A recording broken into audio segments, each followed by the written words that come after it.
Dear Muskie Alumni, dear friends, thank you for joining. My name is Alexey Kononets.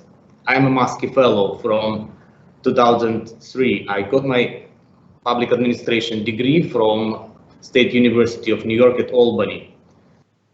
I'll be facilitating our today's discussion on behalf of Muskie community Ukraine. Our topic is COVID-19 crisis management, Ukraine's outlook and lessons from the past global crisis. I would like to welcome all the participants and introduce the speakers for our today's discussion. First of all, our first speaker and our keynote speaker is Mr. Igor Petrashko, the Minister of Economic Development, Trade and Agriculture. We are delighted to see a minister with us, and we are delighted that in our government we have a minister with an MBA degree that he earned at the Vanderbilt University in 2001. He also has records of successful business executive, and he found time to meet us and host us in the ministry. Also, we have online participation actually in the recording, Her Excellency Madame Christina Quinn, the Charge Affairs of the US Embassy in Ukraine. Then next, our participant will be Oleg Mistyuk. He is a banking and investment professional with decades of experience who recently served as Chief Investment for Kyiv Municipality. He is a Muskie alumnus from Bentley University, where he got his MBA degree in finance in 2002. And online, we have our next participant, Oleg Halaim, who works at the World Bank headquarters in Washington, D.C., as the Monitoring and Evaluation Officer. He is a Muskie alumnus from Harvard that he graduated in 2004. He remember him from the time when he taught at Kyiv Mohyla Academy. He left for Washington almost 15 years ago. Here we also want to say that he is an alumnus, but not the representative of the World Bank. I'd like to say also thank you to our partners for today's event, which are first of all the Ministry of Development of Economy, Trade and Agriculture of Ukraine, this embassy in Ukraine, in particular the section of Educational and Cultural Affairs, which consistently supports our alumni initiatives. And our third partner for the event is America House, which kindly provided us with online platform for today's discussion. First of all, we will see the online opening remarks from Madame Charge d'Affaires, and we will have the speech of our keynote speaker, Minister Petrashko. Then our Muskie fellow Oleg Halaim and Oleg Mistyuk will give the expert perspective. The questions and comments from participants will be collected in the chat. Good afternoon to Minister Petrashko, members of the Muskie Alumni Club, and all of the America House audience who are joining today's online discussion about COVID-19 and the economy. I'd like to thank the Muskie Alumni Club for organizing today's discussion. From 1992 to 2012, the United States has been pleased to sponsor about 950 Ukrainian scholars for graduate study in the United States through the Muskie Graduate Fellowship Program. Today, these Muskie Program alumni occupy leadership positions in Ukrainian government, business, academia, and civic organizations. I'm pleased Muskie alumni are working together to address the challenges presented by the COVID-19 pandemic. As always, you have an important role to play in helping to shape Ukraine's future and in nurturing partnership between Ukrainians and Americans. I'd also like to thank Minister Petrashko for taking the time to share his insights on the impact of COVID-19 on the Ukrainian economy and strategies for economic recovery. This global pandemic is truly unprecedented and is challenging governments all across the world. The United States is working in solidarity with our partners and allies to provide humanitarian assistance and to combat the spread and impact of COVID-19. We are honored to be supporting Ukraine with $9.1 million in health and humanitarian assistance relating to COVID-19. Managing a global crisis of this scale requires an unprecedented level of teamwork and coordination, domestically and internationally. Our joint efforts must focus not only on the immediate challenges at hand, but also on those yet to come, including the ripple effects of the pandemic. The United States will stand firmly with the people of Ukraine in tackling COVID-19. as Ukraine continues to build the prosperous Euro-Atlantic future and that the Ukrainian people demanded during the Revolution of Dignity. And now I'd like to turn things over to today's panelists. I look forward to hearing their thoughts, and I hope you enjoy the discussion. Thank you very much. I'm very grateful for this inspiring speech, and I'm giving the floor to our keynote speaker, Igor Petrashko, the Minister of Economic Development, Trade and Agriculture of Ukraine. The topic of his presentation is related to the current situation with COVID-19's economic implications, what is done, what to be done for Ukraine to sustain economic growth. Yeah, thank you, Alex, for the introduction. Greetings to the whole Muskie community that has joined today, and Oleg Mistyuk, who was the one behind this idea to start with there. And it was a pleasure to hear the opening remarks of Christina. I appreciate the help and attention of United States to Ukrainian needs, and Ukraine has always been a big friend of US and vice versa.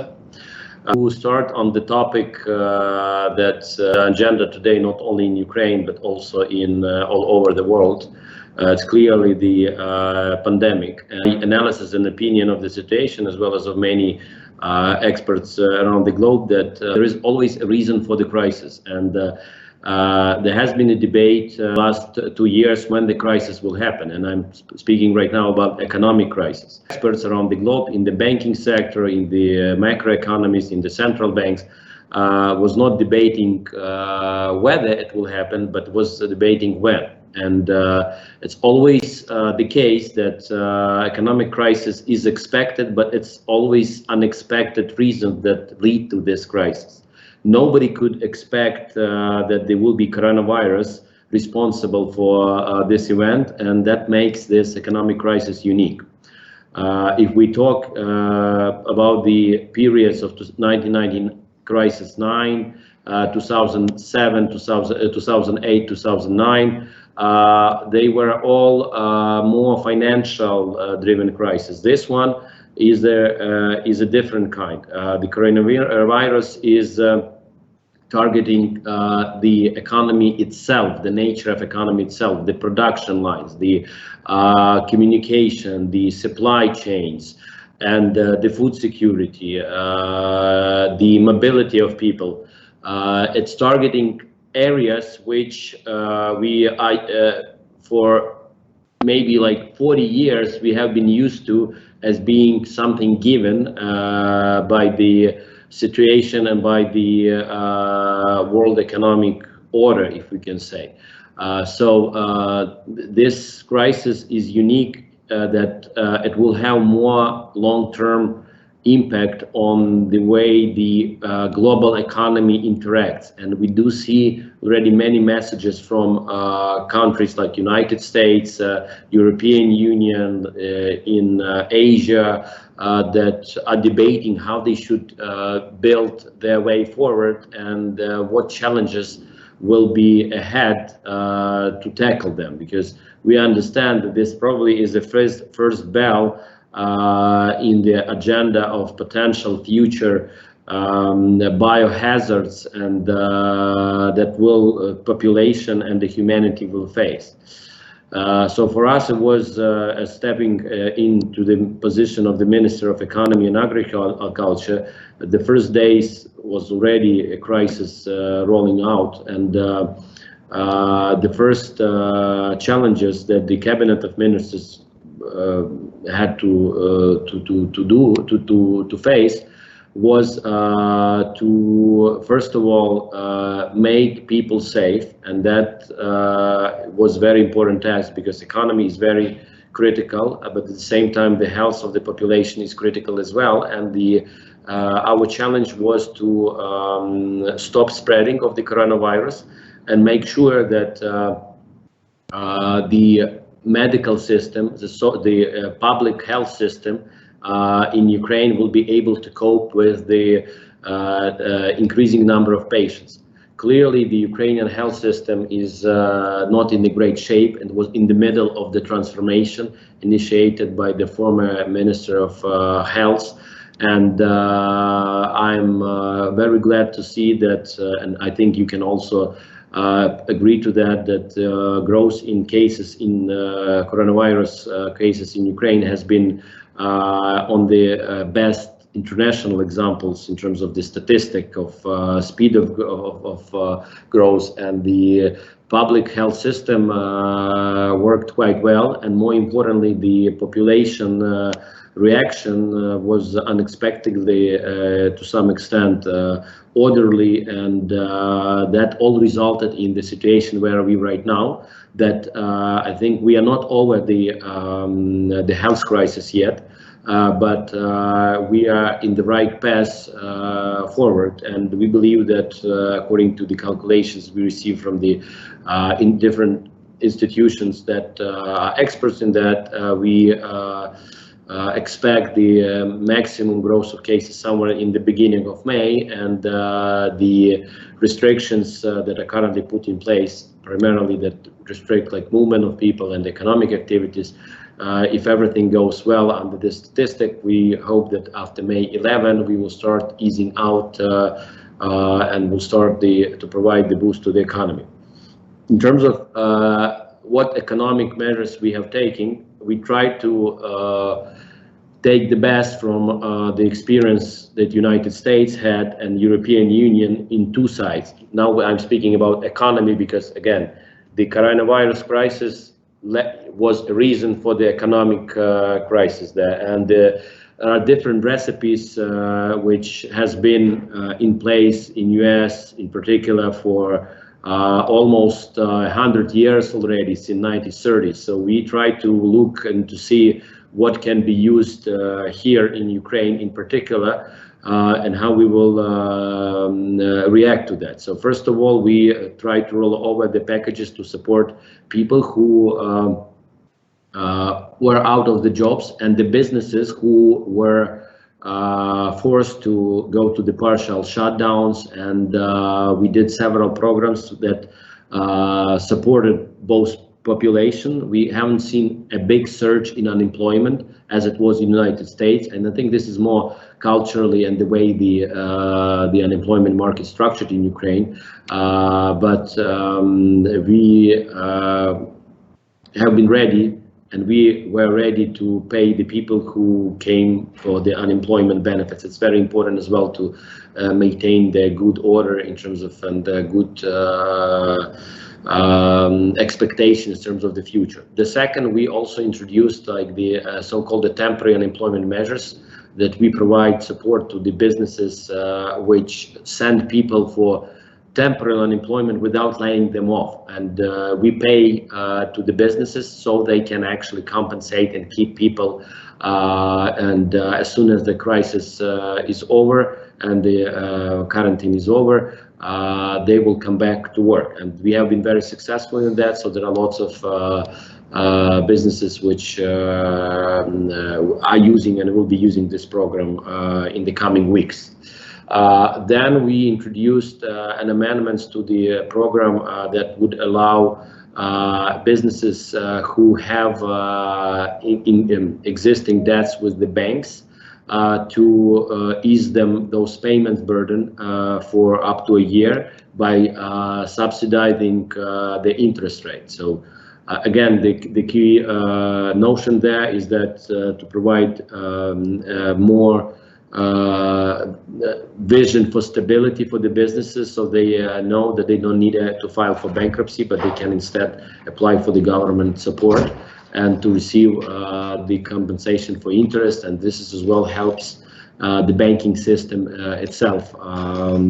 So there are less non-performing loans that will be applied to the system. Next week, we hope to roll over a new program, which we call New Money, which will help as well struggling small businesses to receive funding for different short-term needs without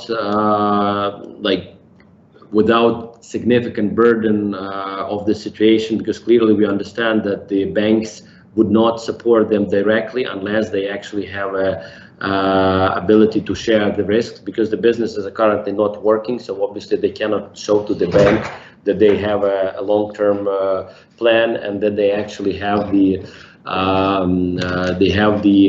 guarantees for the repayment of their loans. So for that, we also will introduce the new program. Hopefully, we'll need the support from the Parliament on that, because it's not easy, but we want to roll over this for this particular purpose.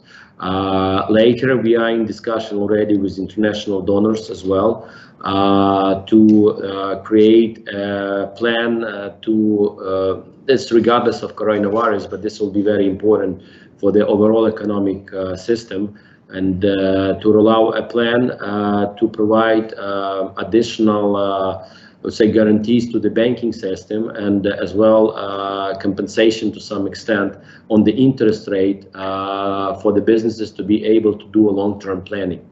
The biggest challenge, and I think you all will agree to that, to Ukraine in the past, I think already 10 years, since 2007, 2008, is that there is no access, that Ukrainian businesses do not have access to credit. And there are different reasons for that. Obviously, there are some legal rule of law and everything, but the main reason for that is that the prohibitively expensive interest rates. And I have had a discussion with several commercial banks of international ownership in Ukraine, and I was asking them questions. What are you doing there in terms of the funding, in terms of the funding, providing loans to the businesses? That's what is your direct responsibility, and the purpose of the banking system. And they say, oh, we don't have actually demand. The answer for that was very simple there. If you guys would come back to your foreign headquarters and suggest them to raise the loan rates to 15 or 18 or 20 interest rate in local currencies, European euro is as well a local currency, United States dollar is a local currency there, whether you will have a demand for such loans there. Obviously, the answer was no. So definitely this will be the focus for, let's say, during my tenure in the Minister of Economy, to provide the rules of the game that the Ukrainian businesses will be able to get access to long-term and cheap funding. And obviously we have to take into account the market situation and the measures of the Central Bank of Ukraine there, and hopefully, we welcome their decision of lowering the rate to 8%, but this is clearly not enough there, and not even close to what needs to be done. But we'll have to be in the situation to find a solution in those restrictive environments, and we hope actually that those decrease in the rates will continue, but there are several directions which we'll be working on. First of all, to provide more comfort to the commercial banks that they can be lending, to further improve the legal and judicial system in Ukraine, that there will be decrease of risk.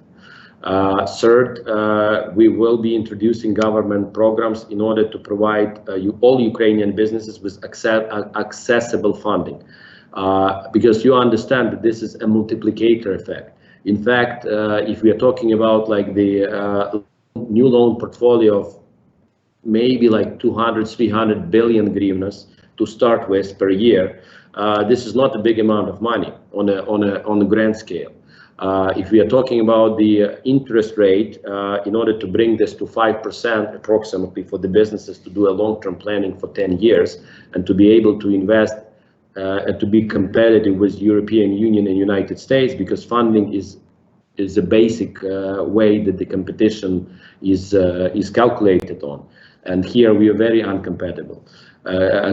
So the amount of the additional support from the state, and has to be not for single entities, but has to be, in my opinion, universally applied to the overall businesses, would be rather nominal. And given the base of funding for 300 billion or something, that would be a tremendous amount of boost to the Ukrainian economy. Because now we are coming from the coronavirus, fighting coronavirus, to how we are going to grow like 8 or 10 or 11% in GDP per year. And that's probably the goal we should be talking to. And I know that you guys, since you all came originally from Ukraine, you studied like in United States, in other countries, and you all understand that you feel the pain that the Ukrainian economy has not been living to its expectations for all those years before us. And my personal view that until we solve like the funding issue for the Ukrainian businesses, we will not be growing at 8 or 10% at all. Because this is impossible to find projects which would have positive NPV. If you have to put in the financial model, in the DCF model, you have to put like the 20% or 20, I'm not talking about 24% cost of funding. I mean, there will be no single projects that you can do that. So that's why we have to change this together. I think I'm taking lots of time there, so we'll try to say maybe few more messages and words there. We also have an idea which we discussed this morning internally in the Cabinet of Ministers as well. There has been recent announcement of G20 regarding the food security. And there we are preparing as well a message from the Minister of Economy to emphasize and to reiterate that Ukraine maybe is not in G20 in terms of the GDP yet, but in terms of actually our contribution to agriculture, we are in top 2 of global traders in terms of the volumes that are going out. And as you've seen, and this was a big plus, I think, to the all Cabinet of Ministers, we managed to maintain our markets open. We didn't do actually any rush decisions to stop exports like our neighbors did. We are trying to do the food security for Ukraine. Obviously, this is a task of every government in every country. And at the same time, we want to maintain position of Ukraine as a stable global participant. So we want to right now work more closely with G20, potentially asking and suggesting to increase this format to G20 plus one. Because again, now the situation will not be the same as 1 month ago. And in terms of agriculture, Ukraine is in G5, as I would say. So this is something which I hope for all your support on different levels and different companies that you're working on and institutions to try to promote and sell this idea and to make sure that we are there, because politically Ukraine needs to be in this global discussion if the world wants to be safe in terms of the food security. And last thing I want to ask as well, because right now we have lots of government enterprises, supervisory boards, and there are lots of unfilled positions. If you have, if you know people, if you yourself want to actually participate and do a difference, make a difference, make a difference in Ukraine, please send us your CVs, send us the CVs of people you know. We are creating a big, in the Minister of Economy, big database of people who can help move around the system there. And until those enterprises are privatized, and this will not happen, I'm full supporter of privatization as soon as possible, but it will not happen overnight. We will be living for a year or two with lots of government entities there, with lots of government entities which need attention.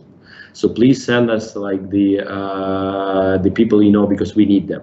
So with that, I will probably stop there, and we'll give the word to Alex there as a facilitator. Yeah, thank you, Minister. Thank you for your presentation. It was very informative and interesting. So now we can move to the next point in our agenda. Thus, I give the floor to our next online speaker, Oleg Halein. He is a 2004 Muskie Fellow from Harvard. Currently, he works in the World Bank in the office in Washington. and he joins us online from the United States. The title of his speech, Implications of a Global Crisis, Program Execution and Monitoring and Evaluation in Crisis Response. Please, Oleg. Thank you very much.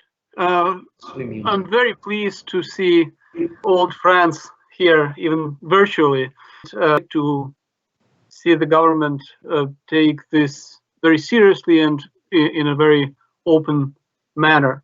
As Alex said, I'm not here to represent the World Bank. There are people who are in constant dialogue with the government and with the minister. I'm here as an alumnus. So I would like to first briefly talk about what's going on in different parts of the world and perhaps what should we be on a lookout. Global headlines have not been addressing long-term implications of the virus. Instead, the attention has been drawn to immediate response measures and their execution. That's because of uncertainty. But there are people who look at something longer term. BR economists suggested that the upper boundary of the COVID-19 ravage can be the same as that of Spanish flu from 100 years ago, when the economy was losing 6 to 8% of GDP worldwide. Compare it with the current 3.5% or so world economy projection. Is basically the point. Their point is that it's much bigger economic problem. But Spanish flu no longer rings the bell alarmingly among the laymen. Indeed, the implications can be huge. I'll try to talk about carefully calculated and executed steps while also remembering the range of those broad implications. So COVID-19, as Minister just said, amplified pre-existing conditions of the global economy. And we've been getting headlines about oil market, about US-China trade war, about large public debt that piled up in the recent decade because of low interest rates in the world. So in Ukraine, interest rates have been high, but worldwide interest rates were historically low.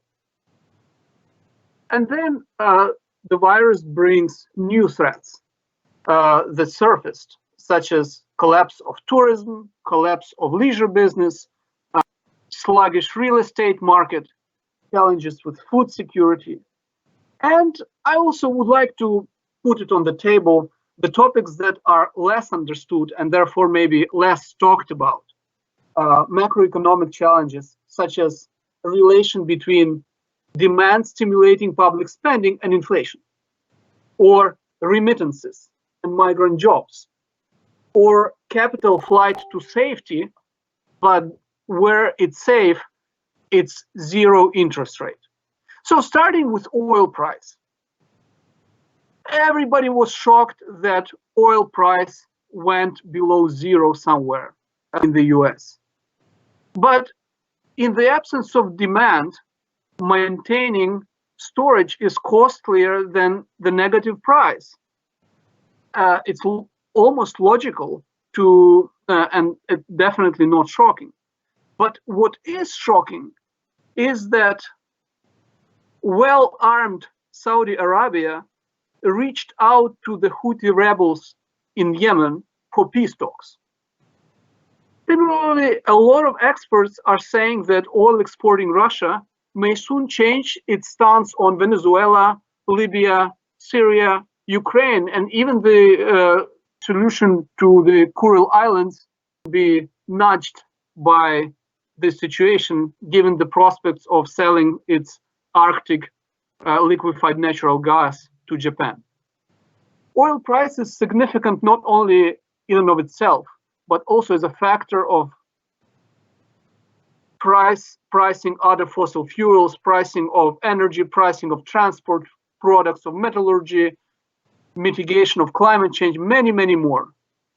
The comparable oil glut, the abundance of oil, took place in the 80s. And the contribution of that oil glut the world we are in today is massive. Kuwait was invaded by cash-strapped Iraq. The Soviet Union collapsed. It was the largest oil exporter at that time. All of those big mega trends took place not least because of oil glut in early 80s. Now on to the US-China trade war. Experts have been very strict and skeptical about this trade war, and it was always cast in as a threat. Now, in many corners, you see more sympathizers to the US position who are put on guard by how the virus spread across the world, but didn't spread as much in China. So a lot of people are looking at it, and this may build legitimacy to continue the trade war and redirect supply chain away from the interconnected East Asia to other parts of the world. Definitely not all the jobs will go back to North America. Also, if trade barriers and exchange rate manipulations are applied with renewed zeal, third countries will face a dilemma of declaring costly neutrality or defeating the other countries with so-called top thy neighbor policy. It was a term in early 20th century. At that time, there was gold standard, and so inflation was much more predictable. Anyway, there was a debate in the government and in the public about strong hryvnia that was advocated in unison by the government and central bank. Cozy relations with central bank, between the government and central bank, can undermine central bank independence, even if for the noble cause of crisis response, leading to more inflationary expectations. Public debt, next topic. It's become a topic not only for Ukraine. If in the past there were only two jurisdictions, Ukraine and Puerto Rico, that had alarming debt restructurings, at least in the past 3-4 years. Now it's widespread. Ukraine is in a better position, definitely, but recently the IMF and the donor countries announced a relief of debt service for Afghanistan, Tajikistan, Nepal, Yemen, Solomon Islands, Haiti, 19 countries in Africa. On the other hand, even countries with heavy public coffers, a lot of budget and fiscal room, those countries are stretched. In the US, states have been running out of jobless support funds after just 2 months of lockdown. What is clear is that after COVID-19, every nation, whether young or aging, will have less savings and more public debt for future generations to deal with. Now on to macro risks that are less likely, and perhaps that's why less discussed. In the past years, significant inflation, let's say two-digit inflation, has been present only in a few countries in trouble. More recently, there were periods in Europe and Japan where inflation was so little that they wished it was higher. Yet, we also know that there were periods of double-digit inflations in the US and other countries that are developed and have developed financial markets. In the distant 1970s, there was a term, portmanteau term, stagflation, that still sends chills to economists, because it was both inflation and economic recession. And the reason for stagflation was supply shock, followed by rapid expansion of money supply and spiraling price increases and wage indexations. If a country slips into inflation in a poorly managed COVID response, it will likely be the last country to overcome the crisis. However, if the global inflation starts, it's probably reasonable to stay within the pack and not be maverick either with higher inflation or lower inflation. Next topic let's discuss is remittances, the money that migrant workers send home. Remittances have been more resilient in the past crisis in comparison to private capital flows. But COVID-19 may disrupt this pattern. If so, migrant workers' return will add problems because Ukraine will not be able to promote redeployment of them. Of course, when there is economic growth, returning workers will be a reason to celebrate. But now, I think that remittances are much more important. And perhaps the government should look into the question of how to make sure that migrant workers continue sending remittances. Capital flight. Early warnings have already been registered. Emerging markets have experienced a record flow out $100 billion. Yet it's not clear if a full-blown exodus of investors will happen or not, because where the money is going to, there is virtually no earning. Now, on to the new and unambiguous threats. Tourism and leisure business will not be the first to recover from the crisis. Just like in the movie Big Short, I'm sure some of you watched it, investors are reported to borrow shares today of most affordable, most beautiful 5-star hotel chains, selling them with the expectation that the price will go down. International tourism is down 20 to 30%. And there are a lot of countries with economy based in large extent on tourism. Well, not only countries, but also economies of cities. Real estate will follow the suit. Hospitality, retail, offices have been the first casualties. It's forecast that teleworking and online shopping will remain even after pandemic stop being an acute issue. And this is also a supply shock. Residential real estate deal volume and prices will continue shrinking after the crisis because of unemployment, personal debt, general economic conditions. Construction, steel and wood industries are very exposed to this problem. Within supply chains, as the minister also pointed out, food security worries global experts the most.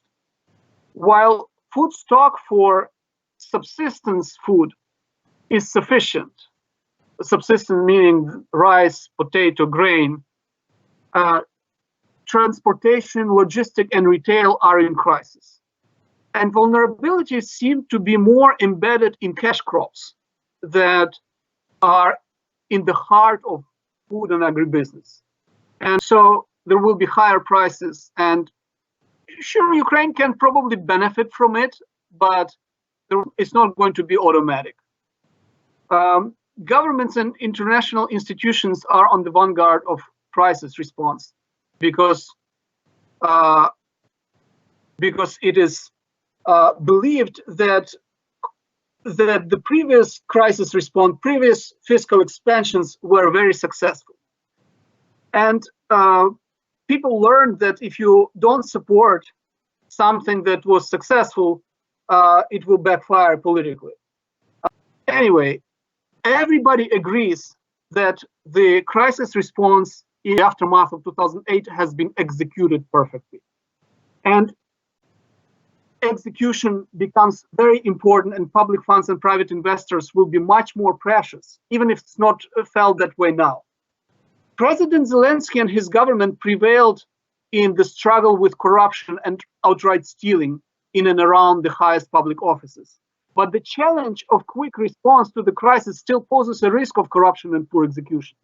Definitely poor execution. Crisis' biggest advantage is mobilization of effort. Projects and progress that were stuck in bureaucracy may finally go ahead. Monitoring and evaluation of execution be important, and it should be very different. So things like Prozora used to put a lot of emphasis on upfront quality control. But what about the timing of processing those procurements? What about mobilization of effort? And the government really should think about critical control points within implementation and the need to allow for fine-tuning of implementation. The long-term planning is a challenge, and that's why I had such a long list of things. Sequencing reform and economic stimulus interventions may be prepared with different scenarios in mind. Economists say protect workers and not jobs, because it's so uncertain which jobs will remain and which jobs will go, that most important thing is to allow sectoral and spatial restructuring. And that's why longer-term industrial policy just will not be feasible, because I also hear that a lot of people around the world talk about industrial policy. Industrial policy requires longer-term planning, but there are many moving parts right now. But in the face of crisis, transparency about who in the society will lose and who will win and why will be important. Transparency about debt will be very important, because debt is just pushing the obligation onto new generations. Bailouts process needs to be perceived as fair, and that's why monitoring and evaluation can help the government shape the message and show successes when there will be successes. M&E crisis response requires more capacity, but it's a worthwhile investment because it will build a case to scale up and chart roadmaps to scale up, and it will document the evidence of success that will help maintain dialogue with international partners, with investors, attesting, when warranted, that the direction of reform is successful. The reforms are difficult, and we will not see immediate results. Nobody will become super happy in the middle of a longer crisis. But if people recognize that the crisis is transitory and people see how the government is doing things that is improving situation, that would create momentum to support reform. That's, by the way, what Reagan did in 1984 when he declared mourning in America, when the US was in crisis, but they did steps that helped improve the crisis, even though it was not felt like that by everybody. Mourning in America made the government and the society agree to continue with reforms, and now we know it as Reaganomics in textbooks. I'm not talking about Reaganomics itself, but I'm talking about messages around reform and how careful monitoring and evaluation can help. Thank you very much. Thank you, Oleg. And just now I give the floor to another speaker, Oleg Mistyuk, and he will speak about investment issues. I'll try to be on condensed schedule as we are pretty late with the initial one. So indeed, like since 2015, Ukraine has done a tremendous job in fixing macro finance perspective. I mean, the perspective which investors use to evaluate Ukrainian performance.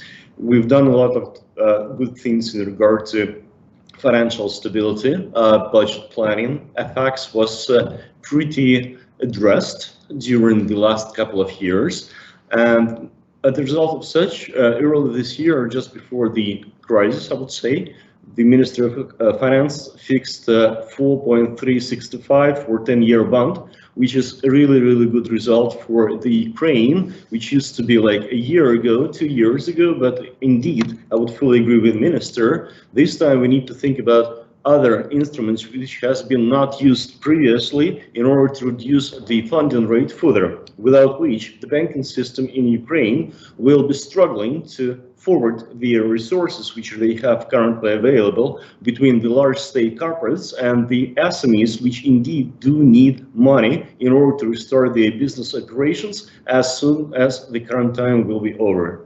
So things like MEGA program, which Ukraine was never part of, which would allow an insurance schemes being applied not only for the equity cross-border investment, but also for the debt finance, which some of the bankers, financiers, and companies would be willing to provide to their subsidiaries in Ukraine.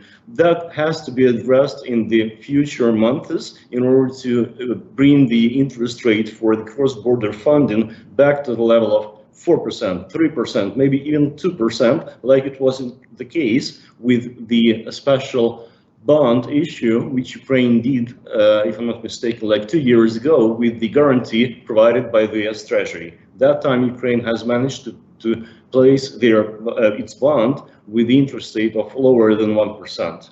Things like PPP, where Ukrainian ministries and state-owned enterprises can be off-takers. That would boost really cross-border investments, where foreign companies who have operating capital might be willing to put their production facilities here in Ukraine in assumption and under the contract conditions that part of the necessary equipment, like medical equipment, for example, will be then purchased by the Ukrainian government. Things like performance guarantee, which has never been used in Ukraine due to the limitations which we had in the IMF program, surely have to be used later down the road in order to restart infrastructure projects in Ukraine. We can do a lot more than we've done last year, and this year, despite the crisis, we need to basically grab all those instruments which have been under reserve in the previous years, as we surely can implement them as anti-crisis measures this year. So I'm looking forward that the Cabinet of Ministers will consider all these ingredients, all these instruments in due way, and international financial institutions, IMF, World Bank in particular, will be attentive to the potential requests. And I'm pretty sure that Ukraine will be in a much better shape in coming months. Thank you. Thank you, Oleg.